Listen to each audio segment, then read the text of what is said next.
It's Oliver. On base, he found himself a new toy called a PlayStation, so he dropped in at the mall to get some games. Inspired by Metal Gear Solid, he came armed to the T and hoping to go in all stealth like a ninja. As you can see, he immediately tripped, lost his helmet and ripped his pants. What a guy. He brought a silenced M16 with plenty of ammo, but he just couldn't shoot fast enough and got pushed back to the roof.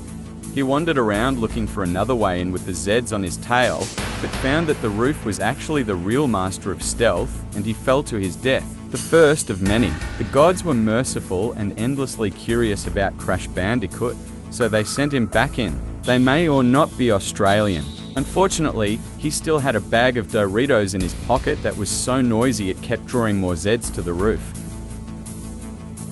Once he got in the building, his M16 continued to fail him worse than his boy-like wonder, and he met many a zombie. He was beginning to understand that he was no solid snake, but perhaps he could be a Snake Plissken instead.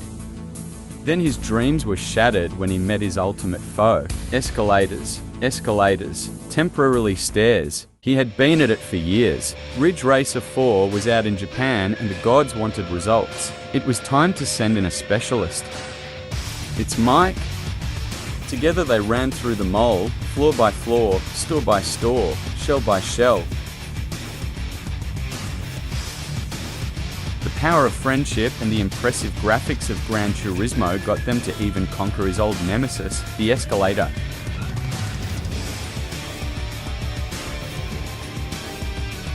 They cleared the food court, the parking lot, they did it all.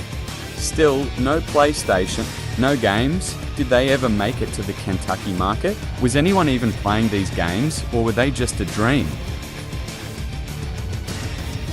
What they did find was their greatest enemy, hope. That shit will kill you dead. A place that seemed secure, close to resources, and with enough space to put all the CRTs you could find.